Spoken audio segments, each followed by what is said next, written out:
पाऊँ ना, यहाँ पे दिक्कत आ रहा है।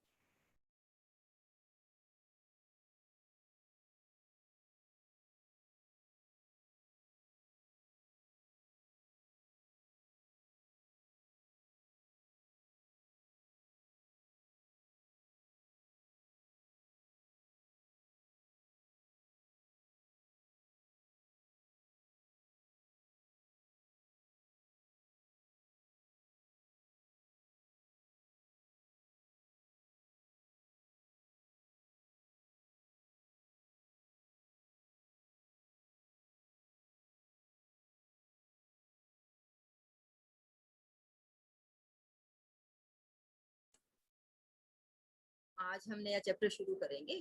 आपको मैंने बताया है कि आप महादेवी वर्मा जी द्वारा रचित संस्मरण पढ़ रहे हैं और अनेक साहित्यकारों के बारे में संस्मरण विधा के माध्यम से आप जान रहे हैं। आज हम नया चैप्टर शुरू करेंगे। लेखिका महादेवी वर्मा ही है, क्योंकि महादेवी वर्मा जी द्वारा रचित संस्मरण की बुक ही आपका सिलेबस है, उसी को आप पढ़ रहे हैं। और चैप्टर का नाम जो है वो प्रणाम, और गुरुदेव रविंद्रनाथ टैगोर जी के बारे में आज हम पढ़ेंगे। गुरुदेव रविंद्रनाथ टैगोर जी का नाम आप कह सकते हैं कि विश्व स्तर पर किसी भी परिचय का मोहताज नहीं है।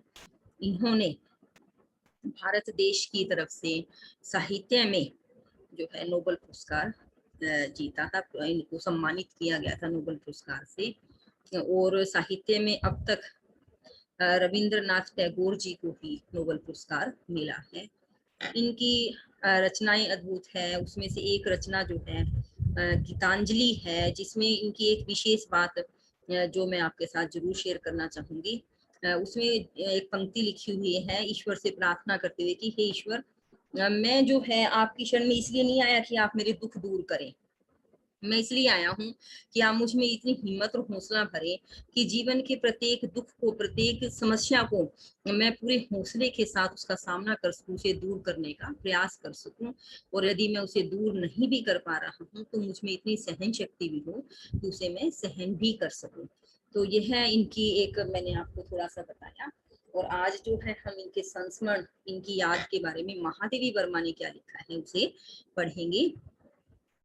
कि मुख की सौम्यता को घेरे हुए वह रजत आलोक मंडल जैसा केश कला, केश का अर्थ होता है बाल, कलाप करते हैं झुंड, ठीक है, विन्यास, बालों की शेप कैसी थी कि मुख की सौम्यता को घेरे हुए, जो उनका कोमल मुख है, मुखमंडल है, बहुत सुंदर है, सीधापन है, उसको घेरे हुए, अर्थात उनके बाल जो है बहुत घेरे हुए, ऐसे केस विन्यास इतना सुंदर था कि बहुत गहरे और सुंदर लंबे से बाल, मानो समय ने ज्ञान को अनुभव के उजले झीने तंतु में काट कर उससे जीवन का मुकुट बना दिया। उनके बालों को देखकर लेखिका कहना चाहती है, ऐसा लगता है कि समय ने ज्ञान का जो उनके अंदर अनुभव है उसके उजले झीने का बहुत पतले तंतु में काट कर, अर्थात सूत को जैसे काटा जाता है पतले धागे के रूप में, ऐसे उनके ज्ञान के अनुभव को काट करके समय ने उनका जीवन का मुकुट बना दिया हो। इतने सुंदर जो रविंद्रनाथ टैगोर जी के या गुरु टैगोर जी के बाल ऐसे दिखाई देते हैं। उनको देखकर लेखिका कहती है कि जैसे ज्ञान के अनुभव को किसी ने पतले तंतु सूत की तरह काट कर जीवन का मुकुट बनाया हो। केशों की उज्ज्वलता के लिए दीप्त दर्पण जैसे माथे पर समानांतर रहकर साथ चलने वाली रेखाएं जैसे लक्ष्य पथ पर हृदय के विश्राम चिन्ह। उनके सफेद उज्जवल बाल हैं, दीप्त दर्पण, चमकते हुए दर्पण जैसा माथा है, और उसके समानांतर रहकर साथ चलने वाली रेखाएं, अर्थात जो उनके झुर्रियां हैं वो उनके साथ चलती है। ऐसा लगता है कि एक तरफ सफेद बाल है और उनके वो जो उनके अनुभव को दिखाई देती है, और उसके साथ साथ झुर्रियां हैं, और ऐसा लगता है कि जैसे लक्ष्य पथ पर जो उनके जीवन का लक्ष्य है, जो रास्ता है, वहां पर हृदय के ठहरने का आराम संकेत। वो रेखाएं जो साथ चलती है तो ऐसा लगता है कि जो लक्ष्य के रास्ते पर वो चल रहे हैं वहां पर थोड़ा सा ठहराव प्रदर्शित कर रही हैं। उनकी रेखाओं को देखकर ऐसा लगता है कि वो जीवन के रास्ते पर थोड़ा सा ठहराव या विश्राम या आराम कर रहे हैं। मोस्ट इंपोर्टेंट पंक्तियां हैं बेटा। प्रत्येक बार पलकों का गिरना उठना मानो हम ही को तोलने का क्रम था। इसी से हर निमिष के साथ कोई अपने आप को सहृदय कलाकार के एक पग और निकट पाता था और कोई अपने आप को एक पग और दूर। पूरी तरह से उनके व्यक्तित्व के बारे में, टैगोर जी के व्यक्तित्व के बारे में लेखिका कहना चाहती है कि उनका स्वभाव कैसा था कि जब भी कोई उनके घर आता था, चाहे वो कोई साहित्यकार है, अतिथि है, जानकार मेहमान है या कोई अनजान है, जो भी उनके घर आए, फिर वो उनसे जब मिलते थे तो जो उनकी पलकें हैं उसे देखकर मतलब उठती हैं फिर गिरती है, गिरती हैं उठती हैं, और ऐसा लगता था जैसे कि आगंतुक जो है उनके घर जो आया है, मेहमान है जो उनसे मिलने आया है, उसे देख करके वो उस व्यक्ति को तोल रहे हैं, उसकी परख कर रहे हैं कि वह किस तरह का है। और क्या कहते हैं कि जब वो उनको इस तरह से देख रही हैं, जानते पहचानते हैं, तोलते हैं, उससे जुड़ने का प्रयास कर रहे हैं, तो उनकी इसी हर निमिष का हर पल हर कदम जो है, कोई व्यक्ति तो ऐसा होता था कि जैसे एक सहृदय से युक्त कलाकार के एक पग का अर्थ और नजदीक आ, अर्थात उनके साथ जान पहचान बढ़ जाती थी। और कुछ लोग ऐसे भी होते थे जो अपने आप को उनसे थोड़ा दूर महसूस किया करते थे। लेखिका के कहने का अर्थ है कि जब उनके पास कोई मिलने आता, जब भी कोई उनसे जुड़ता, तो उसे इस तरह से उनकी पलकें अपने आप ही अनायास ही उठने और गिरने लगती थी। ऐसा लगता था जैसे उस व्यक्ति को तोल रही हूँ। और इसी तरह से फिर उनकी आंखों से इशारे से ही जैसे किसी के साथ एक जान पहचान बढ़ जाती थी, वह व्यक्ति उनसे इस तरह से जुड़ जाता था कि वह मेरा कोई अपना ही है, निकट आ जाता था। कुछ उनसे अपने आप को दूर भी महसूस करता था। अर्थात जो व्यक्ति उनके साथ इस भाव से जुड़ा है कि सरल है, निश्चल है और कुछ सीखना चाहता है, कुछ ज्ञान पाना चाहता है, वह उनके करीब आ जाता था। और यदि कोई दुराचारी है, कपट आचरण है, बनावटी आचरण करने वाला है, तो खुद को खुद पे खुद ही दूर करने लग जाता। तो उसे लगता था कि मैं यहाँ पर सही नहीं आया।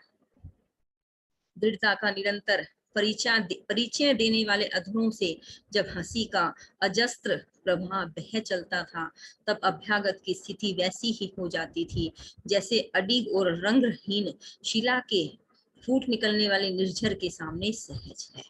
अब देखिए, अडिग का अर्थ है जिसे डिगाया ना जा सके, अटल, और रंध्रहीन का अर्थ है जिसमें कोई भी तरह का छिद्र न हो। शिला का अर्थ है चट्टान से फूट निकलने वाले निर्झर के सामने सहज है।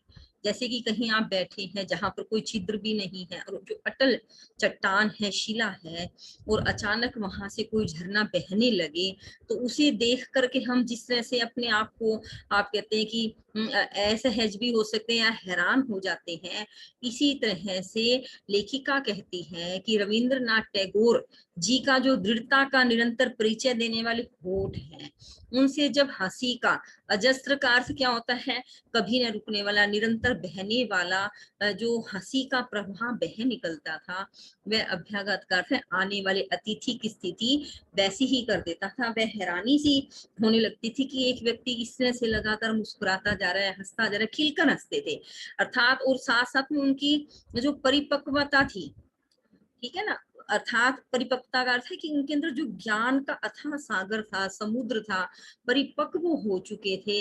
आप जिसे आजकल की भाषा अंग्रेजी में आप इसको मेजोरिटी कहते हैं कि बड़ी उससे अच्छे से यह व्यक्ति जो है अपने आप को हमारे सामने दिखा रहा है, या हमें बड़े अच्छे से वह हमसे मिल रहा है। अतिथि की स्थिति ऐसी अद्भुत सी हो जाती थी, अचानक से जो हंसी का प्रवाह निकल पड़ता था, फूट पड़ता था, तो वह ऐसा ही था, वह मुक्त हाथ स्वयं बहता। मुक्त का अर्थ है उस पर किसी तरह का कोई बंधन नहीं है, मुक्त सी हंसी, उन्मुक्त हंसी पे हमेशा बहती रहती, हमेशा हंसते रहते, और अपने अतिथियों को भी वो हंसाते रहते थे, वहां भी वह हंसी बहती रहती, अर्थात उन्हें भी प्रसन्नता देती थी। वो खुद प्रसन्न रहते थे और साथ में अपने अतिथियों को भी प्रसन्न रखते थे। हमें बहाता, हमें का अर्थ यहाँ पर लेखिका कह रही कि जो भी अतिथि मेरे जैसे, मैं या मेरे जैसे और कोई भी है, वहां पर जा करके वह हंसी के सागर में बहने लगता था। स्वयं स्वाभाविक प्रसन्नचित्त हृदय जिस व्यक्ति का होता है, वह खुद स्वाभाविक तौर से प्रसन्न ही रहता है, और अगर वह खुद प्रसन्न रहता है, उसके साथ यदि कोई व्यक्ति जुड़ता है, तो वह भी प्रसन्न रहता है। तो लेखिका कहती है कि इस तरह का रविंद्रनाथ टैगोर जी का या गुरुदेव का स्वभाव था। अपने हमारे बीच के विषम और रूखे अंतर को अपनी आर्द्रता से भर देता था। कहते कि कोई अनजान व्यक्ति है, उन दोनों के बीच में कोई जान पहचान नहीं है, विषम है, विपरीत स्वभाव का है, रूखा सा जो अंतर है वह उनके अच्छे स्वभाव की नमी से भर जाता था, नमी उसको कम कर देती थी। अर्थात जैसे ही कोई व्यक्ति रविंद्रनाथ टैगोर जी से जुड़ता, फिर वो खुद प्रसन्न होते और उसको भी प्रसन्नता का अनुभव करवाते। इस तरह से जो बीच का गैप है वह दूर होता था। अर्थात व्यक्ति को यह नहीं लगता था कि मैं पराया हूँ, मैं इनसे अनजान हूँ, ये मुझे जानते नहीं है। वह अपनी झिझक दूर करके उनके साथ जुड़ जाता था, इस तरह से जुड़ जाता जैसे वर्षों से जानता हो। लेखिका के कहने का यह भाव है कि उनके हृदय से, उनके होठों से, उनके जीवन से जो प्रसन्नता का स्वभाव था, भाव था, वह झरना जो बहता रहता था, वह किसी को भी अपरिचित नहीं रहने देता था। वे सभी के साथ ही परिचित जैसा ही व्यवहार किया करते थे। किसी को झिझक नहीं है, उसे आरामदायक स्थिति में पहुंचा देते थे कि मैं तुम्हारा ही हूँ, तुम मुझसे हर तरह से हर तरह की बात कर सकते हो, सब तरह की मदद मांग सकते हो। उसका थमना हमारे लिए एक संगीत लहरी का टूट जाना था, जो अपनी स्पर्शहीनता से ही हमारे भावों को छू छू कर जगाती हुई बह जाती है। अब लेखिका कहती हैं कि जैसे व्यक्ति जो है उनसे झिझक दूर कर देता है, अपनी सारी बातें जानने पूछने लग जाता है, अपनापन उसे लगता है। परंतु जैसे ही उनकी हंसी थमती थी, अतिथियों को लगता था कि जिस तरह से वो कोई संगीत सुन रहे हो, उसकी तरंग और उमंग में खोए हुए हों, वह सहसा रुक गई है। अचानक से जैसे किसी संगीत की लहर का टूट जाने पर व्यक्ति को महसूस होता है, ऐसे ही रविंद्र जी की, गुरुदेव की जो हंसी थी, हंसी का प्रवाह था, वह रुक जाता। तो अतिथि को ऐसे लगता था, उसे लगता था कि वह उनको बिना छुए ही, स्पर्शहीनता का बिना स्पर्श के, बिना छुए ही हमारे भावों को छू छू कर जगाती हुई बहती जा रही है। अर्थात अतिथि को यह लगता था कि एक बार जैसे कि जो संगीत लहरी में हम खोए हुए हैं, अर्थात हंसी खुशी के वातावरण में खोए हुए, वैसे थम गया है, लेकिन जो उनके भाव है, जो उनका स्पर्श है, जो उनका अपनापन है, वह बिना स्पर्श किए भी हमें छू छू कर जगाता रहता था। महान साहित्यकार अपनी कृति में इस प्रकार व्याप्त रहता है कि उसे कृति से पृथक रहकर देखना और उसके व्यक्तिगत जीवन की सब रेखाएं जोड़ लेना कष्ट साध्य ही होता है। कहते कि जो श्रेष्ठ साहित्यकार है उसका अलग से परिचय जानने की आवश्यकता नहीं है। लेखिका क्या कहना चाह रही है कि जो श्रेष्ठ साहित्यकार है, महान साहित्यकार है, वो अपनी कृति का अर्थ अपनी रचनाओं में इस प्रकार व्याप्त अर्थात छाया रहता है, वहां जुड़ा रहता है। यदि किसी व्यक्ति विशेष, खास तौर से जब किसी साहित्यकार के बारे में जानना होता है, तो आपको क्या करना पड़ता है, उसकी रचनाएं आप पढ़ते हैं, उन रचनाओं को जानने से, समझने से, पढ़ने से, सुनने से आप उस साहित्यकार के बारे में काफी हद तक जान लेते हैं। लेखिका कहती है कि उसको अलग रहकर देखना, अर्थात रचनाओं से उसका कोई अलग अस्तित्व है, पहचान है, या उसे जाना जा सकता है, तो यह काम जो है कष्ट साध्य होता है। जीवन की अनेक रेखाओं को जोड़ना, साहित्यकार को उसकी कृति रचनाओं से दूर करके देखना जानना बहुत कष्ट साध्य होता है। एक को तोलने में दूसरा तुल जाता जाता और दूसरे को नापने पहला नप जाता है। लेखिका के कहने का अर्थ क्या है कि जब हम किसी की व्यक्तिगत जीवन को जानने लगते हैं, एक को तोलने में, उसको तोलने लगते हैं, तो उसका कृतित्व का अर्थ है उसकी कृति रचनाएं जो है तुल जाती है। दूसरे को अगर हम नापने लगते हैं तो पहला उससे नापा जाता है। इसका अर्थ क्या है कि साहित्यकार की जो व्यक्तिगत विशेषताएं होती है, खासियत होती है, वह उसकी रचनाओं में होती ही है, शामिल रहती ही है। और उसे वैसे ही जैसे घट के जल का नाप तोल घट के साथ है और उसे बाहर निकालने पर घट के अस्तित्व अनिस्तित्व का कोई प्रश्न ही नहीं उठता। जैसे घड़ा है, घड़े का नाप है कि यह 10 लीटर का है, 20 लीटर का है, उसके जल को अलग से नापने की, मापने की जरूरत नहीं है। घड़े के नाप से ही, तोल से ही यह पहचान हो जाती है कि इसमें इतने लीटर पानी है। और यदि हम पानी को उससे अलग कर देते हैं तो जो घड़ा है उसका अस्तित्व है या नहीं है, इस बात का कोई प्रभाव नहीं पड़ता, इसकी कोई विशेषता नहीं रहती। इसी तरह से जो साहित्यकार है, जो उसकी रचनाएं हैं, उसी से ही उसका परिचय पता चल जाता है। उसे अलग से जानने की कोई आवश्यकता नहीं पड़ती। साहित्य को अलग जान करके उसकी समीक्षा का अर्थ क्या होता है, उसके बारे में जांच पड़ताल करने की और आवश्यकता नहीं होती। आगे क्या कहता है कि किसी वृद्ध ने सजल आंखों के साथ कहा कि उस महान पड़ोसी के बिना उसके बीमार पुत्र की चिकित्सा असंभव थी। किसी वृद्धा ग्वालिन ने अपनी बूढ़ी गाय पर हाथ फेरते हुए तरल स्वर में बताया कि उनकी दवा के अभाव में उसकी गाय का जीवन कठिन था। किसी अछूत शिल्पकार ने कृतज्ञता से गदगद कंठ से स्वीकार किया कि उसकी सहायता के बिना उसकी जली हुई झोपड़ी का फिर बन जाना कल्पना की बात थी। अब लेखिका उनके जैसे अड़ोसी पड़ोसियों से व्यवहार है, उनकी सोशल लाइफ कैसी, उसके बारे में कुछ पहलुओं पर प्रकाश डालते हुए कहती है कि वो जो है हिमालय के किसी स्थान पर, रामगढ़ जैसे, इसने अगर आप इसकी पूरी रचना पढ़ते हैं तो लिखा है, आप याद न रखें तो हिमालय के आसपास किसी जगह पर रहे, ऐसे भी आप याद रख सकते हैं। इसमें मेन बात है कि गुरुदेव की पड़ोसियों के साथ व्यवहार कैसा था, वो इस पंक्तियों के माध्यम से लेखिका ने व्यक्त किया है। कि वो कहती है अचानक मैं उनके अड़ोस पड़ोस में रहने चलेगी, अड़ोसी पड़ोसियों से बात की तो मुझे इस बात का पता चला कि किसी बुजुर्ग व्यक्ति ने आंखों में जल भरकर, सजल का अर्थ है आप कह सकते हैं जल भरी हुई आंखों के साथ कहा कि जो गुरुदेव थे, टैगोर जी थे, उन जैसा महान पड़ोसी अगर मेरा साथ न देता तो मेरे बीमार बेटे की चिकित्सा अर्थात इलाज होना असंभव था।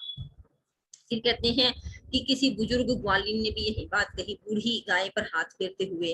तरल स्वर का अर्थ है बोल करके उसने बताया कि वे इतने महान पड़ोसी थे कि उन्होंने दवा दारू की, मेरी गाय का इलाज किया तो मेरी गाय बच पाई, उसका जीवन बच पाया, अन्यथा यह भी बड़ा कठिन था।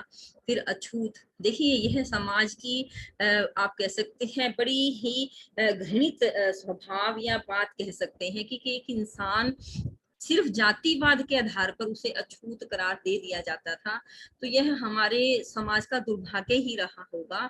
तो जब ये इतने महान साहित्यकार हुए तो उस समय इस तरह के समाज में प्रथाएं थी कि भी लोग कुछ कुछ विशेष जाति के लोगों को अछूत कह देते थे, जो बहुत ही शर्मनाक है। तो लेखक कहते कि ऐसा कोई शिल्पकार था, और उस समय भी गुरुदेव जैसे जो साहित्यकार थे वो किसी जातिवाद में भरोसा नहीं रखते थे। वो किसी को यह नहीं कह सकते कि यह ऊंची जात का है, यह नीची जात का अछूत है, ऐसा नहीं सोचते थे। कि कहते कि कृतज्ञता, कृतज्ञता का अर्थ क्या है कि अपना आभार प्रकट करते हुए कहते हैं कि मैं गदगद कंठ से कहा कि उसकी सहायता के बिना उसकी जली हुई झोपड़ी का फिर बन जाना कल्पना की बात थी। कि गुरुदेव ने उसकी झोपड़ी बनाने में भी मदद की। शिल्पकार कहता है कि यदि गुरुदेव मेरी सहायता नहीं करते तो यह मेरे लिए बहुत ही असंभव काम था। कि उन्होंने मेरी झोपड़ी बनाने में मदद की, अगर वह नहीं बनाते तो दोबारा बनाई जानी संभव नहीं थी। इस तरह से वो जाति पाति में भरोसा नहीं रखते थे, उसकी भावना से ऊपर उठ करके अपने अड़ोसी पड़ोसी किसी भी जरूरतमंद की सहायता करना रविंद्रनाथ टैगोर जी का, गुरुदेव का मुख्य स्वभाव था, खास स्वभाव था कि सबसे जुड़े हुए हैं, किसी को परायापन लगने नहीं देंगे, सब ही उनके अपने हैं, सबके साथ अपनापन रखना, खुद प्रसन्न रहना, दूसरों को प्रसन्न रखना, यह जो है उनका एक मुख्य स्वभाव था।